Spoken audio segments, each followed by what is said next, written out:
नमस्कार, स्वागत है आप सभी का इंडिया न्यूज उत्तर प्रदेश उत्तराखंड में और मैं हूं आपके साथ आयुष चित्रांश। उत्तर प्रदेश में विधानसभा चुनाव के बाद अब विधान परिषद में रसूख की लड़ाई बाकी है। 36 सीटों पर होने वाले विधान परिषद चुनाव में बीजेपी और समाजवादी पार्टी में कांटे की टक्कर है। भारतीय जनता पार्टी ने विधान परिषद चुनावों के लिए अपने 30 उम्मीदवारों की लिस्ट जारी की है, तो समाजवादी पार्टी ने सभी सीटों के लिए अपने प्रत्याशियों की लिस्ट को जारी कर दिया है। समाजवादी पार्टी ने पहले चरण में 30 और दूसरे चरण में 6 प्रत्याशियों के नाम की घोषणा कर दी है। कई सीटें ऐसी हैं जहां पर दोनों पार्टियों के दिग्गज तगड़ी फाइट करते हुए नजर आएंगे।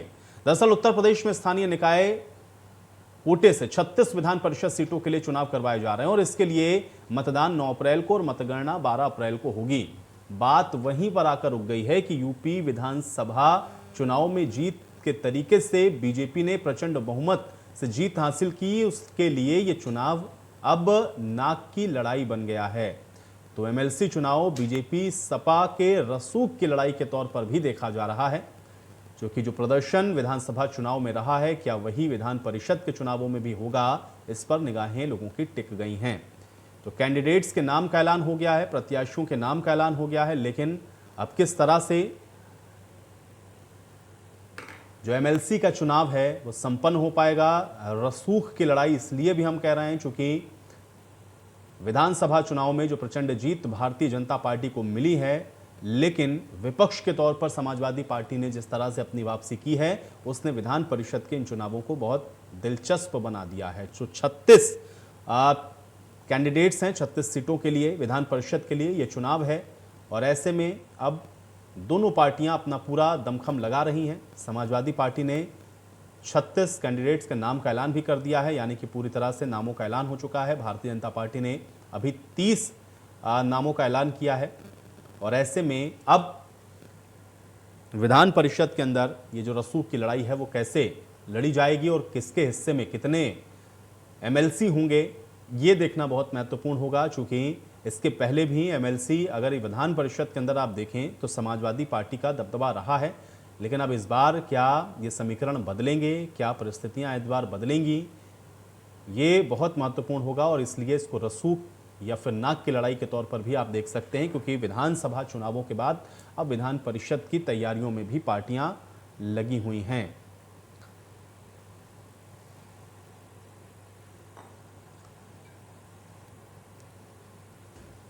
हालांकि ये प्रत्यक्ष तौर पर ये जो चुनाव है वो जनता के द्वारा नहीं होता है, लेकिन जनता के चुने हुए कैंडिडेट्स ही इन चुनावों को जिताते या हराते हैं। तो ऐसे में अब किसके पक्ष में कितने कैंडिडेट्स रहेंगे और जो वोटिंग का इसमें तरीका है, स्थानीय निकायों से लेकर के ऊपर तक की जो तमाम इकाइयां हैं उनके प्रतिनिधित्व का, वो कैसे चुनते हैं एमएलसी के इन कैंडिडेट्स को, उसमें किसको अपने पक्ष में लाने में ये पार्टियां कामयाब हो पाती हैं, इसी पर ये पूरा जो चुनाव है वो निर्भर करता है। और ऐसे में अब एमएलसी के चुनाव के अंदर भी इस बार कैसे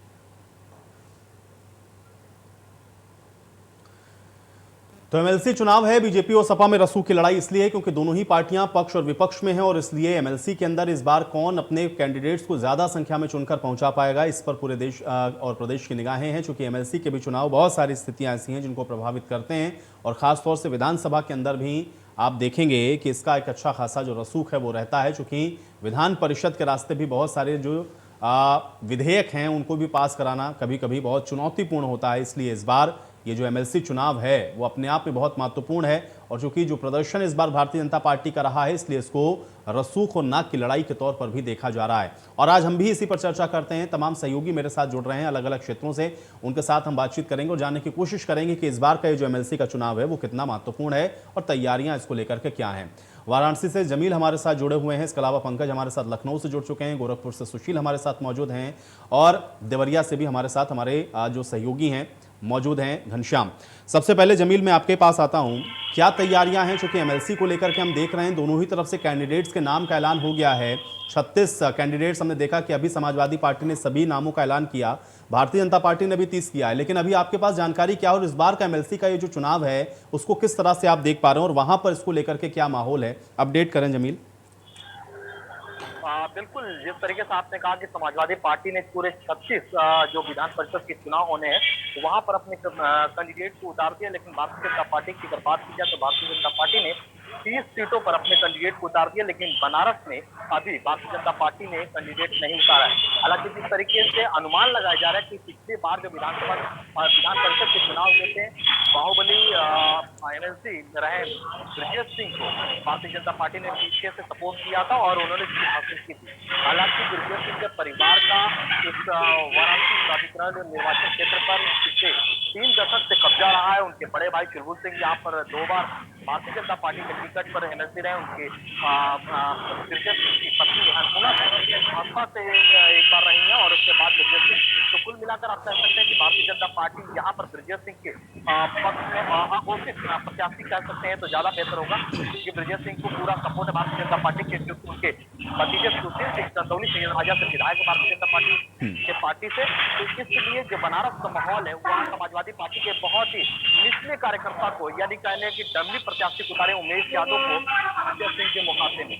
लेकिन जो माहौल है वो ये माना जा रहा है कि ब्रजेश सिंह के परिवार से एमएलसी चुनना बड़ा मुश्किल है। तो इसलिए कह सकते हैं कि समाजवादी पार्टी की जो डमली प्रत्याशी है उमेश यादव, वो ब्रजेश सिंह के सामने टिक पाएंगे कि नहीं, ये तो 9 तारीख को पता चलेगा। लेकिन माहौल जो है वो ब्रजेश सिंह के पाले में है। पूरे भारतीय जनता पार्टी के जो कार्यकर्ता है, पदाधिकारी है, वो पूरी तरीके से ब्रजेश सिंह के साथ है और प्रचार प्रसार भी उनके पत्नी अन्नपूर्णा सिंह कर रहे हैं। पंकज, आपके पास क्या अपडेट है एमएलसी के चुनावों को लेकर के? खासतौर से इस बार माहौल नजर आ क्या रहा है? क्योंकि विधान परिषद के अंदर हम लोगों ने देखा कि 17 के बाद विधान परिषद के अंदर समाजवादी पार्टी का दबदबा रहा, लेकिन इस बार क्या तस्वीर और परिस्थितियां कुछ बदली हुई ग्राउंड पर आपको दिख रही? क्योंकि एमएलसी का चुनाव अब तो सीधे साख और नाक का सवाल हो गया है। कैसे देख रहे हैं इसको? लखनऊ से अपडेट क्या है आपके पास? देखिए, बिल्कुल आपको बताना चाहिए कि जो एमएलसी का चुनाव है ये सत्ता पक्ष का चुनाव है। और महत्व बात है कि इसमें अभी तक बीजेपी की तरफ से कैंडिडेट फाइनल किए गए बचे अभी नहीं किए गए। दूसरा ये है कि 2024 को लेकर जो एमएलसी का चुनाव है उसमें 2024 की भी बहुत बड़ी अहम भूमिका है। इसको लेकर कैंडिडेट फाइनल करेंगे भारतीय जनता पार्टी। तो देखा जा सकता है कि जिस तरह से जो एमएलसी का चुनाव होता है तो बिल्कुल कहा जा सकता है कि सत्ता पक्ष का चुनाव होता है, सब अपनी अपनी जोर लगाते हैं। हालांकि इस बार समाजवादी पार्टी को काफी सीटें मिली थी विधानसभा चुनाव में, लेकिन अब देखने वाली बात होगी समाजवादी पार्टी और भाजपा में कितनी लड़ाई होती है। कारण है कि ये जो चुनाव है इसमें सबसे ज्यादा कंफ्यूज रहता है।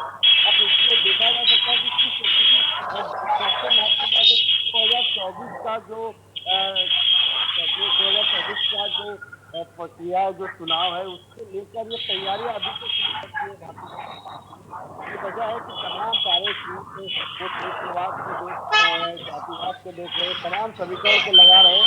तो कहीं ना कहीं देखा जा सकता है कि जितना भी सत्ता पक्ष का चुनाव है तो कहीं ना कहीं तो ज्यादा से ज्यादा कामयाबी मिलेगी।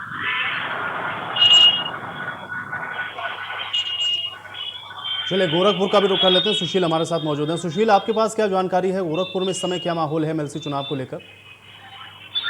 देखिए, सबसे पहले तो आपको बता दूं कि एमएलसी चुनाव ये माना जाता है कि सत्ता पक्ष का चुनाव होता है।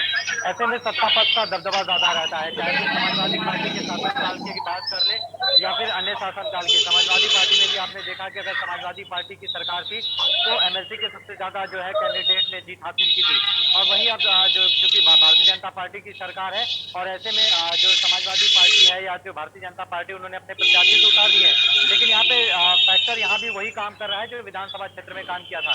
यानी विधानसभा चुनाव में जिस तरह से समाजवादी पार्टी ने एम और वाई का फैक्टर काम किया था, यानी मुस्लिम बनाम यादव, तो वो फैक्टर इस बार भी विधानसभा इसमें एमएलसी चुनाव में समाजवादी पार्टी ने उसका इख्तियार किया है।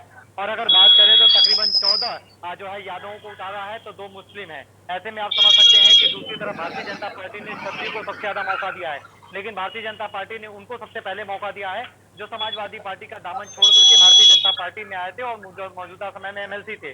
जैसे कि अगर गोरखपुर की बात करें तो समाजवादी पार्टी ने गोरखपुर महाराजगंज से रजनीश यादव को उतारा है, तो वहीं देवरिया से डॉक्टर कपिल खान है जो कि काफी बहुचर्चित रहे हैं।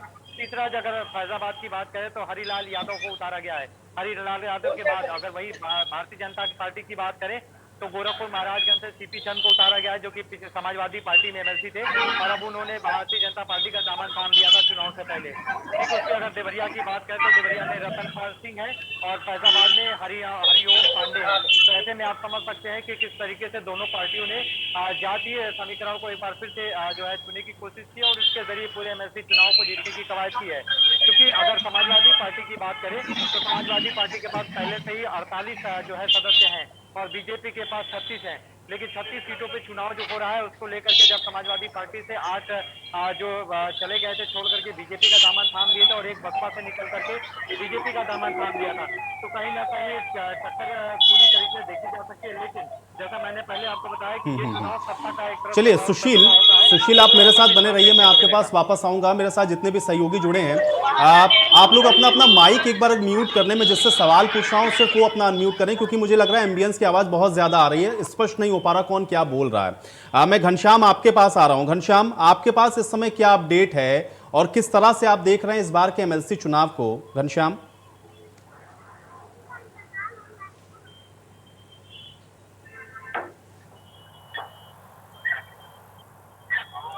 घनश्याम आपको मेरी आवाज मिल रही है? और आवाज मिल रही है और आप बोल रहे हैं अगर, तो अपना माइक अनम्यूट करें सिर्फ आप घनश्याम।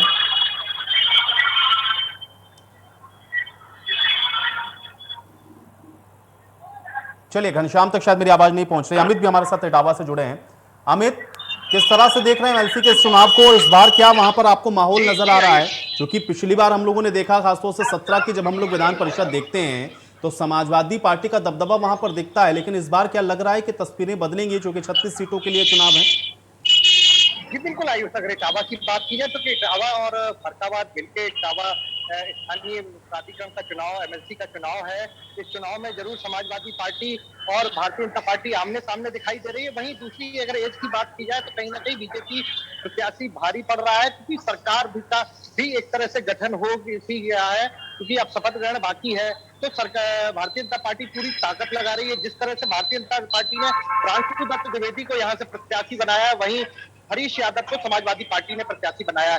तो देखने वाली बात है कि इस बार का चुनाव अपने आप में रोचक है, लेकिन भारतीय जनता पार्टी को इसमें एक एज दिखाई पड़ रहा है और उसको लेते हुए उसको लीडिंग दिखाई पड़ रही है। तो एक कांटे की टक्कर जरूर है, लेकिन भारतीय जनता पार्टी प्रॉफिट में दिखाई पड़ रही है। जी जमील, क्या वाराणसी के अंदर आपको लग रहा है कि किसी तरह का कोई चैलेंज है या कोई चुनौती है, या इस बार वहां पर आपको एक तरफा सा माहौल दिख रहा है जैसा हम लोगों ने विधानसभा के अंदर देखा?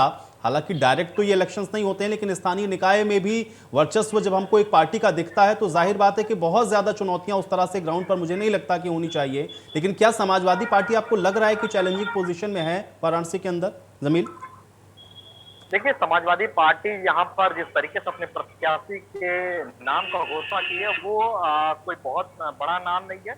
एक छोटा से कार्यकर्ता थे समाजवादी पार्टी के, समाजवादी पार्टी ने उन्हें अपना विधान परिषद का प्रत्याशी बनाया, उमेश यादव, इसलिए क्योंकि उनके सामने ब्रजेश सिंह है। ब्रजेश सिंह का पूरा जो भारतीय जनता पार्टी का सपोर्ट है। पिछले बार भी ब्रजेश सिंह निर्दलीय चुनाव लड़े थे, लेकिन भारतीय जनता पार्टी का पूरा सपोर्ट था और शायद यही वजह रहा कि बहुत ज्यादा वोटों से ब्रजेश सिंह ने एक तरफा चुनाव जीता था।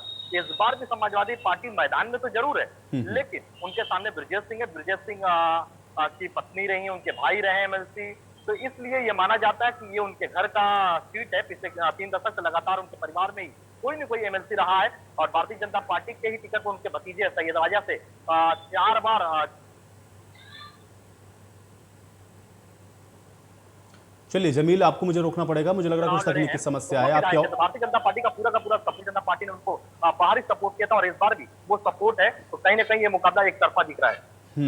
पंकज, क्या वहां पर भी दिलचस्प है लखनऊ के अंदर, या एक तरफा वहां पर दिख रहा है, या समाजवादी पार्टी आपको फाइट में वहां पर नजर आ रही है? कैंडिडेट्स को लेकर के क्या अपडेट है आपके पास, थोड़ा इसको भी बताएं पंकज।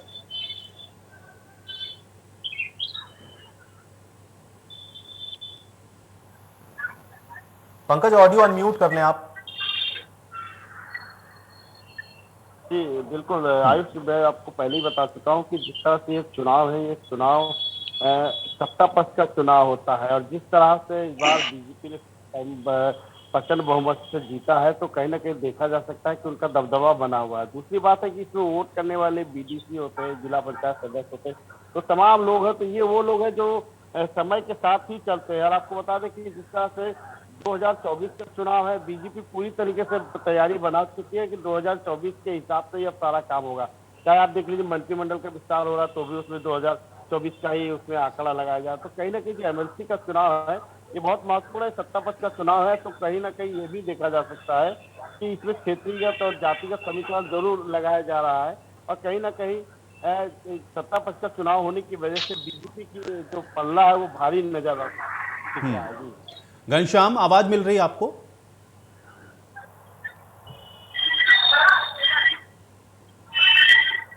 घनश्याम, क्या सुन पा रहे हैं आप मुझे? चलिए, घनश्याम तक शायद मेरी आवाज नहीं जा रही। गोरखपुर में रुक कर लूंगा एक बार। सुशील हमारे साथ लगातार मौजूद है। सुशील, लोकल बॉडीज का चूंकि इसमें एक बड़ा इन्फ्लुएंस होता है, क्या आपको लग रहा है कि इस बार कोई चैलेंज है वहां पर? और जिन कैंडिडेट्स का भी आप जिक्र कर रहे थे उसमें क्या समाजवादी पार्टी की तरफ से कोई चैलेंजिंग पोजीशन में आपको दिख रहा है या एज है? जैसा कि अमित बता रहे थे कि वहां पर भारतीय जनता पार्टी को दिख रहा है, लेकिन क्या गोरखपुर के अंदर भी यही परिस्थिति है या दिलचस्प है वहां का चुनाव? सुशील, देखिए, यहाँ पे जो समाजवादी पार्टी ने रजनीश यादव को उतारा है गोरखपुर महाराजगंज से, उसमें बहुत ज्यादा तो चर्चित नाम नहीं है, लेकिन हाँ जरूर है कि देवरिया से जो डॉक्टर कपिल को उतारा गया है, तो डॉक्टर कपिल इसलिए भी चर्चा थे कि यहाँ पे जब गैस कांड हुआ था मेडिकल कॉलेज में, तो उससे वो चर्चा में आए थे और उसके बाद से लगातार जो है भारतीय जनता पार्टी को आरोप लगाते रहे हैं कि वो हमारी हत्या कराना चाहती है, वो हमें जेल भेज रही है, हमारे पे रास्ता लगा रही है। जो कि बाल रोग में ये प्रभारी थे उस समय और ऑक्सीजन प्लांट में जो जिस तरीके से पूरा मामला हुआ था उसके बाद ये चर्चा में आए थे। तो देवरिया से समाजवादी पार्टी ने डॉक्टर कपिल को प्रत्याशी बनाया है, तो ये एक नाम जरूर चर्चा में है। वहीं अगर फैजाबाद की बात करें तो हीरालाल यादव को जो है मैदान में उतारा गया है। लेकिन इन सबसे परे अगर बता दूं कि योगी आदित्यनाथ 4 दिवसीय दौरे पे गोरखपुर जब आए थे तो कल भी और परसों भी दोनों दिन उन्होंने यहाँ के विधायकों से और सांसदों से बैठकर बाकायदे वार्ता किया था, बाकायदे बातचीत हुई थी। कुछ विधायकों से हमारी बात भी हुई थी तो उन्होंने साफ तौर पर बताया था कि देखिए पूरी तरीके से महाराज जी का यह निर्देश है कि पूरी तरीके से तन्मयता ढंग से लग करके और आप एमएलसी के सीट को निकालना है, इसको लेकर के उन्होंने गुरु मंत्र भी दिया था। तो आप समझ सकते हैं कि बहुत ज्यादा मेहनत करने की जरूरत नहीं है। दूसरी सबसे बड़ी बात यह है कि मैंने पहले से बताया कि ये जो एमएलसी का चुनाव होता है वो सत्ता के जो है ज्यादा दबदबा उस पर होता है, ये माना जाता है। तो उसको लेकर उस फैक्टर को भी अगर देखें और प्रत्याशी को जो खड़ा किया गया उसके नाम को भी देखें तो कहीं ना कहीं यहाँ पे और आसपास जगह भारतीय जनता पार्टी मजबूती में दिख रही है। क्योंकि जो सीपी चंद को उतारा गया, बीजेपी ने अपना प्रत्याशी घोषित किया है, तो समाजवादी पार्टी में पहले से ही एमएलसी थे लेकिन उन्होंने सपा का दामन छोड़ करके बीजेपी में वो शामिल हुए हैं। तो ऐसे में उनका थोड़ा सा वर्चस्व तो है ही है। दूसरे भारतीय जनता पार्टी का जब बैनर मिल गया तो वो वर्चस्व, तो कहीं ना कहीं ये कह सकते हैं कि भारतीय जनता पार्टी समाजवादी पार्टी से ज्यादा दबदबा उसका यहाँ पे देखने को मिलेगा एमएलसी चुनाव। अमित, इटावा में थोड़ा कैंडिडेट को लेकर के बताएं, अगर वहां पर इन नामों का ऐलान हो चुका है या अगर वो लिस्ट में है, चूंकि समाजवादी पार्टी तो 36 कैंडिडेट्स के सबके नाम का ऐलान कर चुकी है, क्या आपको वहां पर लग रहा है, अगर आप कह भी रहे हैं एज है तब भी क्या फाइटिंग पोजीशन में है वहां पर आपको नजर आ रही है समाजवादी पार्टी, या फैक्टर्स वहां पर क्या काम कर रहे हैं? क्यों आपको लग रहा है कि वहां पर एज है भारतीय जनता पार्टी को? थोड़ा इसको अपडेट करें अमित। जी बिल्कुल, जिस तरह से बात है, अगर इटावा फरकाबाद एमएलसी सीट की बात की जाए तो यहाँ पर प्रांशु दत्त द्विवेदी मजबूत स्थिति में दिखाई दे रहे हैं। जिस तरह से हमारे सहयोगी सुशील बता रहे थे गोरखपुर से, जिस तरह से योगी आदित्यनाथ लगातार 2 दिन गोरखपुर में समय देते रहे, वहीं समाजवादी पार्टी के राष्ट्रीय अध्यक्ष अखिलेश यादव और मुलायम सिंह यादव ने भी बाकायदा अपने लोगों को मजबूत करने के लिए, अपने कैंडिडेट्स को मजबूत करने के लिए जिस तरह से प्लानिंग की है। लेकिन क्योंकि ये चुनाव ज्यादातर सरकार का चुनाव होता है और एक सिंबॉलिक रूप में देखा जाता है, जैसे लखनऊ की बात की जाए, रामचंद्र प्रधान एक तरह समय में बसपा के एक बड़े नेता हुआ करते थे और बाद में वो भारतीय जनता पार्टी के साथ आ गए। तो कहीं ना कहीं ये तस्वीर जरूर सामने आ रही है कि जो सरकार का चुनाव है इस पे अखिलेश यादव अपनी ताकत जरूर लगाए हुए हैं, लेकिन समाजवादी पार्टी आज कमजोर रही है। और वहीं भारतीय जनता पार्टी से जो प्रबल दावेदार है यहाँ से प्रांशु दत्त द्विवेदी, वो उनका पड़ा भारी दिखाई दे रहा है और वो एक जीतने की स्थिति में दिखाई पड़ रहे हैं। जी चलिए, आप सभी का बहुत शुक्रिया हमारे साथ जुड़ने के लिए, उस तमाम जानकारी को दर्शकों तक पहुंचाने के लिए। और इसी के साथ चलिए इस बुलेटिन में मेरे साथ फिलहाल इतना ही।